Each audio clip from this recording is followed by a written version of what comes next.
Hi everyone, welcome back to my YouTube channel Yogi world Kannada vlogs. So video start ಮಾಡೋದಕ್ಕಿಂತ ಮುಂಚೆ ಹೊಸೊಬ್ಬರು ನೋಡ್ತಾ ಇದ್ದಾರೆ, please subscribe ಮಾಡ್ಕೊಂಡು ನೋಡಿ ನಮ್ಮ ಚಾನಲ್ನ. ಲೈಕ್ ಮಾಡಿ, ಕಮೆಂಟ್ ಮಾಡಿ, ಶೇರ್ ಮಾಡಿ ಆದಷ್ಟು. ಸೊ ಬನ್ನಿ ವಿಡಿಯೋನ ಸ್ಟಾರ್ಟ್ ಮಾಡೋಣ. ಇವತ್ತಿನ ವಿಡಿಯೋ ಶ್ರೀರಾಮ್ ನವಮಿ ಹಬ್ಬದ ದಿವಸ ಏನಾಯಿತು ಅಂತ ಈ ವಿಡಿಯೋದಲ್ಲಿ ನೋಡ್ಬೋದು. ನನಗೆ ತುಂಬ ಲೇಟ್ ಆಯಿತು ಈ ಹಬ್ಬದ ವಿಡಿಯೋ ಅಪ್ಲೋಡ್ ಮಾಡೋದಕ್ಕೆ, ಯಾಕೆಂದರೆ something issue, technical network issue ಇತ್ತು, ಅಪ್ಲೋಡ್ ಮಾಡೋಕ್ಕೆ ಆಗ್ತಾ ಇರಲಿಲ್ಲ. ಸೊ ಫೈನಲಿ ದೆಂಟು ಇವಾಗ ವಿಡಿಯೋ ಅಪ್ಲೋಡ್ ಮಾಡ್ತಾ ಇದ್ದೀನಿ. ಸೊ ಗೊತ್ತಿಲ್ಲ ಏನು ಇಶ್ಯೂ ಆಗಿತ್ತು ಅಂತ. ಸೊ ಇಲ್ಲಿ ನೀವು ನೋಡ್ಬೋದು ಹಬ್ಬದ ಪ್ರಿಪ್ರೇಷನ್, ಹೂವು ಎಲ್ಲ ನಾನು ಕಟ್ಟಿ ಇಡ್ತಾಯಿದ್ದೆ ಹಬ್ಬದ ಹಿಂದಿನ ದಿನ. ಸೊ ಹಬ್ಬ ಅಂದ್ರೇ ಹೂಗಳಿಂದ ಅಲಂಕಾರ ಮಾಡೋದು ಇಂದ ಸ್ಟಾರ್ಟ್ ಆಗುತ್ತೆ, ರಂಗೋಲಿ ಹಾಕೋದು, ಹೂಗಳು.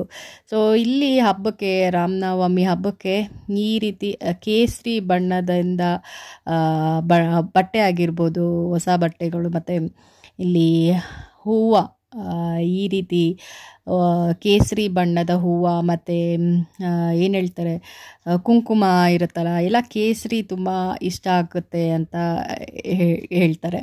ಸೊ ನಮ್ಮನೇಲಿ ಆ ಫೋಟೋ ಇರಲಿಲ್ಲ. ಸೊ ಏನು ಆಂಜನೇಯ ಇದೆ, ಅದಕ್ಕೆ ನಾನು ಈ ರೀತಿ ಅಲಂಕಾರ ಮಾಡಿದ್ದೀನಿ. ಮತ್ತು ತುಳಸಿ ಅಂತೂ ಮಿಸ್ ಮಾಡೋ ಹಾಗಿಲ್ಲ ಶ್ರೀರಾಮನವಮಿ ಹಬ್ಬದ ದಿವಸ. ಸೊ ಮನೇಲಿ ಎಲ್ಲ ಪೂಜೆ ಎಲ್ಲ ಮುಗಿಸ್ಕೊಂಡು ಫೈನಲಿ ಈಗ ದೇವಸ್ಥಾನಕ್ಕೂ ಹೋಗಿ ಬಂದ್ವಿ. ದೇವಸ್ಥಾನಕ್ಕೆ ಹೋಗೋಷ್ಟರಲ್ಲಿ ನಾವು ಮನೇಲೆಲ್ಲ ಕ್ಲೀನ್ ಮಾಡಿ, ದೇವ್ರ ಸಾಮಾನೆಲ್ಲನೂ ಎಲ್ಲ ರೆಡಿ ಮಾಡಿ ಫೈನಲಿ ಅಡುಗೆಗಳೆಲ್ಲ ಮಾಡಿ ಇಟ್ಬಿಟ್ಟು ಹೋಗೋಷ್ಟರಲ್ಲಿ ಎಷ್ಟು 11:30 ಆಲ್ಮೋಸ್ಟ್ ಆಗಿಬಿಟ್ಟಿದೆ. ಆದರೂ ಕೂಡ ಜನ ನೀವು ನೋಡ್ಬೋದು ಎಷ್ಟು ಜನ ಇದ್ದಾರೆ ಅಂತ. ತುಂಬ ಬಿಸಿಲು ಕೂಡ ಇತ್ತು. ಅಲ್ಲಿ ದರ್ಶನ ಕೂಡ ಚೆನ್ನಾಗಾಯಿತು. ತುಂಬ ಸಿಕ್ಕಾಪಟ್ಟೆ ಜನ ತುಂಬ್ಕೊಂಡಿದ್ರು ಶ್ರೀರಾಮನವಮಿ ಹಬ್ಬದ ದಿವಸ. ನಾವು ಮನೆ ಹತ್ರ ಇರೋಂಥ ದೇವಸ್ಥಾನಕ್ಕೆ ಹೋಗಿ ಬಂದ್ವಿ. ಸೊ ಇಲ್ಲಿ ನೋಡ್ಬೋದು ಹೂವೆಲ್ಲ ತೊಗೊತಾ ಇದ್ದಾರೆ, ಪೂಜಾ ಸಾಮಾನೆಲ್ಲನೂ. ಸೊ ದರ್ಶನರು ತುಂಬ ಚೆನ್ನಾಗಿ ಆಯಿತು. ಸೊ ನಾವು ತುಂಬ ರಶ್ ಇರ್ತಾರೆ, ಕ್ಯೂವಲ್ಲೆಲ್ಲ ನಿಂತ್ಕೊಂಡು ಹೋಗಬೇಕು ಅಂತ ಅಂದ್ಕೊತಾ ಇದ್ವಿ. ಬಟ್ ಏನೋ ಚೆನ್ನಾಗಿ ದರ್ಶನ ಕೂಡ ಆಯಿತು, ಅಷ್ಟೊಂದು ಏನೋ ನಮಗೆ ತೊಂದರೆ ಅಂತ ಅನಿಸ್ಲಿಲ್ಲ. ಸೊ ಪೂಜೆ ಎಲ್ಲ ಮುಗಿಸ್ಕೊಂಡು ಮನೆಗೆ ವಾಪಸ್ ರಿಟರ್ನ್ ಆದ್ವಿ. ಸೊ ಇಲ್ಲಿ ನೋಡ್ಬೋದು ಎಷ್ಟು ಜನ ಇದ್ದಾರೆ ಸುತ್ತ ಅಂತಲೂ. ಎಲ್ಲ ದೇವಸ್ಥಾನಗಳನ್ನು ತುಂಬ ರಶ್ ಆಗಿಬಿಟ್ಟಿತ್ತು ಹಬ್ಬದ ದಿವಸ, ಏಕೆಂದರೆ ಅಲ್ಲಿ ಪಾನಕ ಎಲ್ಲ ಕೊಡ್ತಾಯಿದ್ರಲ್ವ. ಸೊ ಪಾನಕ, ಮಜ್ಜಿಗೆ, ಕೋಸಂಬರಿ. ಸೊ ಜನ ಸಾಗರ ನೀವು ನೋಡ್ಬೋದು ಎಷ್ಟು ಜನ ಇದ್ದಾರೆ ಅಂತ. ಈಗಾಗಲೇ ಜಾತ್ರೆ ಎಲ್ಲ ಸ್ಟಾರ್ಟ್ ಆಗಿದೆ ಒಂದೊಂದು ಊರಲ್ಲಿ. ಸೊ ಎಲ್ಲಿ ನೋಡಿದ್ರು ಜನ, ಅದರಲ್ಲೂ ಈ ಬಿಸಿಲಿಗೆ. ಸೊ ಸಿಕ್ಕಾಪಟ್ಟೆ ಜನ ಇದ್ದರು. ದರ್ಶನ ಕೂಡ ತುಂಬ ಚೆನ್ನಾಗಾಯಿತು. ನಾನು ಯೂಶ್ವಲಿ ಶನಿವಾರ ಹೋಗ್ತಾನೆ ಇರ್ತೀನಿ ದೇವಸ್ಥಾನಕ್ಕೆ, ಹಾಗಾಗಿ ನಮಗೆ ಬೇಗ ದರ್ಶನ ಆಯಿತು ಅಂತಲೇ ಹೇಳ್ಬೋದು. ಸೊ ಅಲ್ಲಿ ಎಲ್ಲ ಪರಿಚಯ ಇರೋದ್ರಿಂದ ಎಕ್ಸಾಕ್ಟಾಗಿ 1 ಆಗ್ತಾ ಇದೆ. ಸೊ ಇವಾಗ ಇಲ್ಲಿ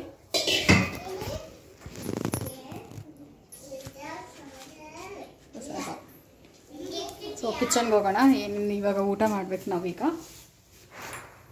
ಇದು ದೇವಸ್ಥಾನದಲ್ಲಿ ಕೊಟ್ಟಿದ್ದು ಪ್ರಸಾದ. ಈಗ ಫಸ್ಟು ದೇವಸ್ಥಾನದಲ್ಲಿ ಕೊಟ್ಟಿರೋಂಥ ಪ್ರಸಾದನ ತಿಂದ್ಬಿಟ್ಟು ಆಮೇಲೆ ಇವಾಗ ಊಟ ಮಾಡಬೇಕು. ಸೊ ಇಲ್ಲಿ ಶಾಮ ರೆಡಿ ಮಾಡ್ತಾ ಇದ್ದಾಳೆ. ಎಲ್ಲರಿಗೂ ಶ್ರೀರಾಮನವಮಿ ಹಬ್ಬದ ಹಾರ್ದಿಕ ಶುಭಾಶಯಗಳು. ಸೊ ಈಗ ಏನೇನು ಮಾಡಿದ್ದಾರೆ ನೋಡ್ಕೊಂಡು ಬರೋಣ ಬನ್ನಿ. ಮನೆಗೆ ಬರೋಷ್ಟರಲ್ಲಿ ತುಂಬ ಟಯರ್ಡ್ ಆಗಿಬಿಟ್ಟಿತ್ತು. ಎಲ್ಲ ಅಡುಗೆ ಮಾಡಿ ಇಟ್ಬಿಟ್ಟು ಹೋಗಿದ್ವಿ, ಬಟ್ ತಿಂದಿರಲಿಲ್ಲ. ದೇವಸ್ಥಾನಕ್ಕೆ ಹೋಗ್ಬಿಟ್ಟು ಬಂದು ತಿನ್ನಬೇಕು ಅನ್ನೋದು ನನಗಾಗಿತ್ತು. ಬೇರೆಯವರೆಲ್ಲ ಸ್ವಲ್ಪ ತಿಂದಿದ್ರು ಅಂತಲೇ ಹೇಳ್ಬೋದು. ಬಟ್ ನಾನಂತೂ ದೇವ್ರ ದರ್ಶನ ಮಾಡ್ಕೊಂಡು ಬಂದು ತಿನ್ನೋಣ ಅಂತ ನಾನಿದ್ದೆ. ತುಂಬ ಫುಲ್ ಸುಸ್ತಾಗ್ಬಿಡ್ತು. ಆಮೇಲೆ ದೇವಸ್ಥಾನದಲ್ಲಿ ತೊಗೊಂಡು ಬಂದಂಥ ಪ್ರಸಾದ ಏನಿತ್ತು ಅದನ್ನು ತಿಂದ್ಬಿಟ್ಟು ಆಮೇಲೆ ಇಲ್ಲಿ ಊಟ ಎಲ್ಲ ಮನೇಲಿ ಮಾಡಿಟ್ಟಿರೋದನ್ನು ನಾವು ತಿಂತಾಯಿದ್ವಿ. ಇಲ್ಲಿ ನೋಡ್ಬೋದು ಪಾನಕ, ಕೋಸಂಬರಿ, ಮಜ್ಜಿಗೆ, ಮತ್ತು ಫುಲ್ ಮೆನ್ಯೂನೇ ರೆಡಿ ಆಗಿಬಿಟ್ಟಿತ್ತು. ಮಧ್ಯಾಹ್ನಕ್ಕೂ ಸೇರಿಸಿ ಬೆಳಗ್ಗೆನೇ ಮಾಡಿಟ್ಬಿಟ್ಟಿದ್ವಿ ನಾವು. ಸೊ ಹಬ್ಬ ಅಂದ್ರೇ ಆಗಲ್ವಾ, ಫುಲ್ ಮೆನ್ಯೂ ಇದ್ರೇ ಕಂಪ್ಲೀಟ್ ಹಬ್ಬ ಅಂತ ಅನಿಸೋದು. ಸೊ ಮಜ್ಜಿಗೆ ಈ ರಾಮನವಮಿಗೆ ಸ್ಪೆಷಲ್ ಏನಂತ ಅಂದರೆ ಮಜ್ಜಿಗೆ, ಪಾನಕ ಎಷ್ಟು ಅರ್ಥಪೂರ್ವವಾಗಿರುತ್ತಲ್ವ. ಒಂದೊಂದು ಹಬ್ಬಕ್ಕೂ ಇದೇ ಮಾಡಬೇಕು ಅಂತ. ಸೊ ಅದನ್ನು ನಾವು ತಿಳ್ಕೊಂಡಾಗ ಮಾತ್ರ ಏನಕ್ಕೆ ಈ ಹಬ್ಬಕ್ಕೆ ಇದೇ ಮಾಡ್ತಾರೆ, ಈ ಥರ ಪೂಜೆ ಮಾಡ್ತಾರೆ, ಈ ತಿಂಡಿನೇ ಮಾಡಬೇಕು ಅನ್ನೋದು ಎಷ್ಟು ಅರ್ಥಪೂರ್ವವಾಗಿ ಇರುತ್ತೆ. ಸೊ ಶ್ರೀರಾಮ್ ನವಮಿ ಸ್ಪೆಷಲ್ ಏನಂತಂದರೆ ಮಜ್ಜಿಗೆ ಪಾನಕ. ಯಾಕೆಂದರೆ ಬೇಸಿಗೆ ಸ್ಟಾರ್ಟ್ ಆಗಿರುತ್ತೆ, ತಂಪಾಗಿ ಇರೋದಕ್ಕೆ, ನಮ್ಮ ಆರೋಗ್ಯ ಕಾಪಾಡಿಕೊಳ್ಳಿ ಅನ್ನೋ ಉದ್ದೇಶದಿಂದ. ಅದಲ್ಲದೆ ಶ್ರೀರಾಮ ನವಮಿ ಹಬ್ಬ ಬಗ್ಗೆ ಹೇಳಬೇಕು ಅಂತಂದರೆ, ಸೀತೆ ಇಲ್ಲದೆ ರಾಮ ಇಲ್ಲ, ರಾವಣ ಇಲ್ಲದೆ ರಾಮಾಯಣವೇ ಇಲ್ಲ, ಹಾಗೆಯೇ ಮನಸ್ಸಿನಲ್ಲಿ ಆಂಜನೇಯ ಸ್ಮರಣ ಇಲ್ಲದೆ ರಾಮನವಮಿ ಇಲ್ಲ ಅಂತಲೇ ಹೇಳೋದು ಎಷ್ಟು ಅರ್ಥಪೂರ್ವವಾಗಿದೆ. ಇದೊಂದು ನಾನು ನಿಮ್ಮ ಜೊತೆಗೆ ಹೇಳ್ಕೋಬೇಕು ಅಂತ ಅನ್ನಿಸ್ತು. ಸೊ ಮತ್ತೊಮ್ಮೆ ಕೇಳಿ, ನಾನು ಹೇಳಿರೋದ್ರಲ್ಲಿ ತಪ್ಪೇನಾದರೂ ಇದ್ದರೆ ನನಗೆ ತಿಳಿಸಿ. ಸೊ ಇದನ್ನು ಏನಕ್ಕೆ ಹೇಳಿದೆ ಅಂದರೆ, ಒಂದೊಂದು ಲೈನ್ ಕೂಡ ತುಂಬ ಅರ್ಥಪೂರ್ವಕವಾಗಿದೆ. ಈ ಹಬ್ಬಕ್ಕೆ ಸಂಬಂಧಪಟ್ಟಿರೋ ಹಾಗೆ ನಾನು 2 ಲೈನ್ನ ಹೇಳೋಕ್ಕೆ ಇಷ್ಟಪಟ್ಟೆ. ಯೂಶ್ವಲಿ ಶನಿವಾರ ಆಂಜನೇಯ ದೇವಸ್ಥಾನಕ್ಕೆ ಹೋಗಬೇಕು ಅಂತ ಹೇಳ್ತಾರೆ.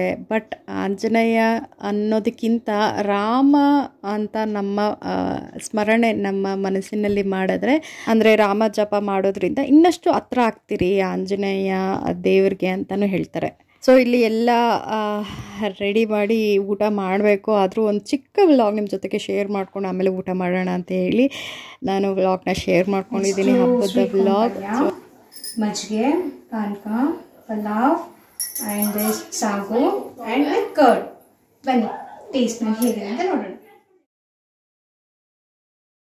ನಾನು ವ್ಲಾಗ್ನ ಶೇರ್ ಮಾಡ್ಕೊಂಡಿದ್ದೀನಿ, ಹಬ್ಬದ ವ್ಲಾಗ್. ಸೊ ನಿಮ್ಮೆಲ್ಲರಿಗೂ ಇಷ್ಟ ಆಗಿರುತ್ತೆ ಅಂತ ಭಾವಿಸ್ತೀನಿ.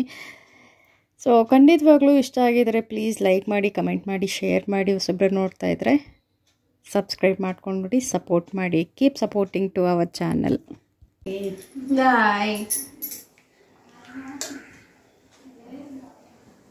ಹೊಟ್ಟೆ ತುಂಬ ಹಶ್ವಾಗ್ತಿದೆ, ಹೆಂಗೆ ಗೊತ್ತಿಲ್ಲ. ನಾನು ಸ್ವಲ್ಪ